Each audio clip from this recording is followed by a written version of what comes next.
안녕하세요. 예수비전 성결교 안희한 목사입니다. CBS가 운영하는 유튜브 채널 있죠. 잘잘법, 잘 믿고 잘 사는 법. 이름은 그럴듯한데 문제들이 꽤 많아요. 이걸 좀 앞으로 다뤄갈 생각입니다. 최근에 이 잘잘법에서 이재철 목사님이 이야기를 끄집어내신 게 있어요. 아주 충격적인 내용이었어요. 온라인 예배가 제2의 종교개혁이라는 거예요. 온라인 예배가 제2의 종교개혁이다. 진짜 말도 안 되는 소리죠. 종교개혁이 왜 일어났죠? 레오 10세라는 교황이 화려한 궁정에서 사치를 즐겨요. 이 신앙 업무는 관심이 없고 사냥, 오락, 문학, 연극 이런 것들만 몰두를 하는 거예요. 그리고 자기 배를 채우려고 엄청나게 돈을 쏟아내는 거예요. 교황으로서의 업무는 줄리오에게 맡기죠. 이 줄리오가 후에 클레멘트 7세라는 교황이 됩니다. 자, 그렇게 하다 보니까 교황청의 재정이 팍팍팍팍 줄어들어요. 자금이 고갈이 납니다. 그러니까 성직 매매를 하죠. 돈 받고 성직을 주는 거예요. 참 고약한 겁니다. 하나님 믿는 사람 아니죠. 예수 믿는 사람 더더욱 아니죠. 그리고 또 성베드로 성당을 짓는데 성베드로 성당 짓다가 돈이 딸리니까 면죄부를 팔아요. 니네 부모, 형제, 친구들, 사랑하는 사람들이 연옥 불구덩이 속에서 고생을 하는데 이 면죄부를 사면 돈이 떨어지는 순간 네 부모, 형제, 사랑하는 대상들이 천국에 간다. 이런 설교를 아주 잘했던 사람이 테첼이라는 설교자죠. 그래서 마틴 루터가 이 부분에 반발을 해서 일어난 거예요. 그게 이제 종교개혁인 거죠. 이 마틴 루터가 뭘 얘기합니까? 면죄부를 산다고 구원받는 게 아니다. 구원은 오직 믿음으로 만 것이다. 이신칭의, 이신득의, 솔라피데, 오직 믿음으로. 교황은요, 성경적인 원리를 주장하는 루터의 견해를 받아들이지 않고 1521년에 파문시켜버립니다. 그런다고 가려지겠어요? 결국 종교개혁이 불일 듯 일어나죠. 그러니까 말씀에서 벗어나서 배교로 가는 것, 이단으로 가는 것, 이것에 브레이크를 걸고 하나님의 말씀으로 돌아가자라고 말했던 게 종교개혁이에요. 굉장히 가치가 있는 거죠. 그런데요, 코로나19를 핑계로 교회를 탄압하는 문재인 정부, 예배를 짓밟는 문재인 정부, 그리고 언론들, 그리고 이런 정부 지침에 너무너무 잘 따라주는 교회들, 그래서 온라인 예배를 잘들 드리고 있는데 이것을 종교개혁, 제2의 종교개혁이라고 말해요. 거칠게 말할게요. 헛소리입니다. 헛소리. 자, 이재철 목사님의 글 내용, 이야기하신 내용을 좀 인용할게요. 두 번째 종교개혁은 특정 공간을 절대화해 영이신 하나님께 영으로 예배드리라고 하셨던 주님 말씀의 걸림돌이 되어버린 잘못된 길에서 출애굽하는 것이다. 이런 식으로 전체 교회를 매도하고 상대적으로 자기의 주가를 올리는 행태, 제가 가장 질색팔색하는 행태입니다. 영이신 하나님께 예배드리라고 그랬는데 특정 공간을 절대화했다. 말씀의 걸림돌이 됐다. 한국교회가 다 잘못했다 이거죠. 자신만 올바른 견해를 가지고 있다 이거죠. 뭐가 특정 공간을 절대합니까? 예배당을? 절대 안 해요. 저도 절대 안 합니다. 많은 목사님들이 절대 안 합니다. 예배당을 소중히 여길 뿐이죠. 중요하게 여길 뿐이죠. 함께 모여서 예배드리는 공간을 소중하게 여기는 것, 그거하고 절대화하고는 다른 개념이에요. 예배당을 성경처럼 절대화합니까? 예배당을 하나님처럼 절대화합니까? 아니잖아요. 아니, 온라인 예배를 드리는 것이 출애굽과 같은 맥락이란 해석이 대체 어디서 나오는 거예요? 이 잘잘못 유튜브 채널에 써있는 제목 글귀가 뭔지 아세요? 코로나 사태에 대한 성경적인 해석을 알아야 새 시대로 나아갈 수 있습니다. 그럼 온라인 예배를 출애굽 혹은 종교개혁으로 보는 게 성경적 해석입니까? 아니에요. 이거는 이재철식 해석이죠. 이거는요, CBS식 해석이죠.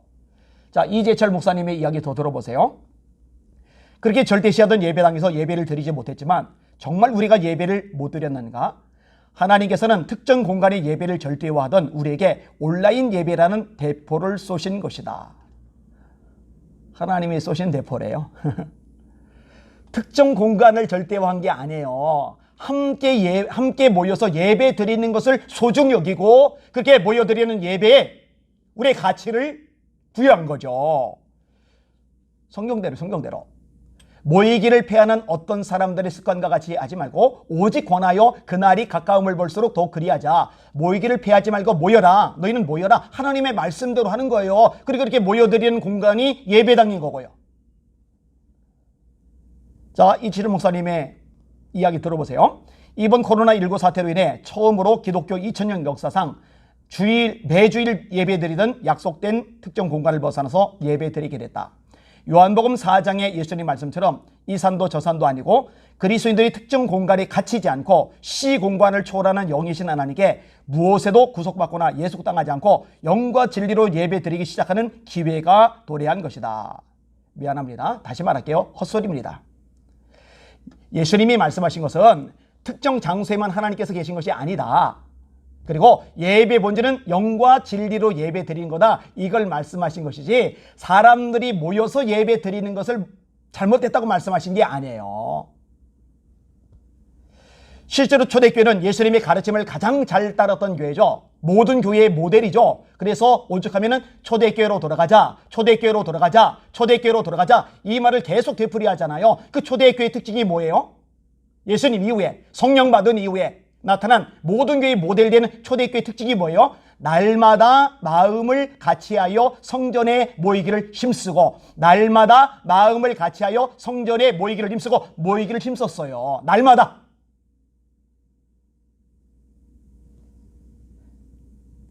그뿐이 아니죠. 핍박으로 흩어진 이들이 전도를 해요.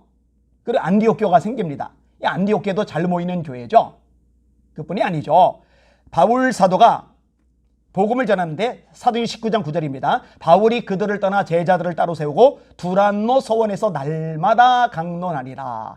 날마다 강론하리라. 어디서? 두란노 서원에서. 그러면은 두란노 서원을 절대화한 게 아니죠. 그 공간이 있으니까 거기서 매일같이 모인 거죠. 매일같이 모여서 예배 드린 거죠. 매일같이 모여서 기도한 거죠. 매일같이 모여서 말씀 전하고 말씀 들은 거죠. 여러분, 교회 공동체 자체가 함께 모이는 것이 중요할 수밖에 없어요. 왜냐면 한 사람 한 사람 따로따로 있는 게 아니라 함께 모여서 교회를 형성하는 거니까요. 자, 이치를 목사님의 이야기 좀 더 인용할게요. 신성한 사람들이 있어 신성한 곳이 아니라 예배당이라는 장소 자체가 신성해져 버렸다. 아닌데요. 사람들이 시간과 공간을 초월하는 하나님과 대면해서 하나님께 매이는 사람이 되기보다 그 공간에 예속되어 그 공간의 목사에게 종속되거나 아니면 주일을 가서 하나님께 예배드리고 예배당 밖에는 하나님이 안 보이니까 일주일 동안 하나님과 상관없이 사는 썬데이 크리스찬을 양산하게 됐다. 그런 상황에서 코로나19가 터진 것이다. 예배당 밖에 안 모여서 혹은 예배당이라는 공간에 예속되어서 일주일 동안 하나님과 상관없이 사는 크리스찬 썬데이 크리스찬을 양산하게 됐다는 말, 이 말은 무시한 말입니다. 그게 아닙니다. 자꾸 모여서 예배드려서 주일날만 모여서 예배드려서 썬데이 크리스찬을 만든 게 아니라 하나님의 말씀을 제대로 가르치지 못했기 때문에 썬데이 크리스찬이 된 거예요. 자, 그럼 이렇게 해봅시다.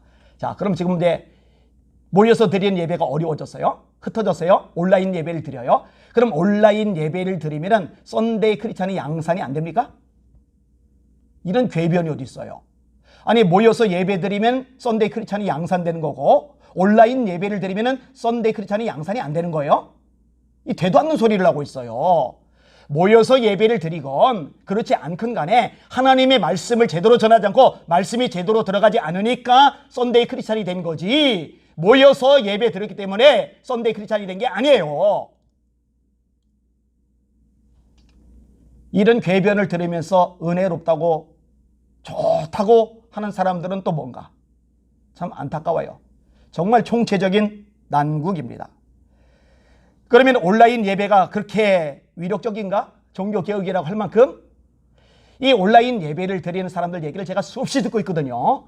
처음에는요, 시간도 지킨답니다. 처음에는요, 옷차림도 잘 입는답니다. 처음에는요, 마음가짐도 자세도요, 철두철미하게 한답니다. 그런데 온라인 예배를 차츰차츰 드리면서 옷가짐도 엉터리가 되는 거고, 마음가짐도 엉터리가 되는 거고, 시간도 제대로 안 지키는 거고, 예배 드리다 말고 화장실 갔다 오고, 예배 드리다 말고 물 마시러 가고, 예배 드리다 말고 전화 받기도 하고, 예배가 엉망진창되고, 나중에는 온라인 예배 자체도 안 드리는 사람들이 많아져요. 그럼 이제 믿음이고 뭐고 다 떨어져 나가는 거죠. 차라리 예배당이라도 정기적으로 모여서 예배를 드리면, 기도하면, 함께 찬양하면, 말씀이라도 들으면 그나마 낫을 사람들도 그 기회조차 박탈당하는 거죠. 정부가 교회를 이렇게 탄압하는데 이재철 목사님은 입도 뻥끗 안 했죠. 세계 57개국에서 수백의 종교단체, 시민단체가 문재인 정부 교회 탄압하지 말라 항의 서한을 보냈는데, 해외에서 그렇게 많은 단체들조차도 교회 탄압이라고 부르는데 이재철 목사님은 가만히만 있었죠. 그게 다예요. 예배를 짓밟는데 소닥보듯이 방관만 하고 있죠. 그냥 멍하니 있었죠. 그리고 한다는 소리가 온라인 예배가 제2의 종교개혁이다. 카톨릭의 이단에서 벗어난 게 종교개혁인데, 그러면 현장 예배를 드리던, 이전에 모여서 예배 드리던 게 이단이었어요? 그게 가톨릭처럼 부패한 모습이었어요?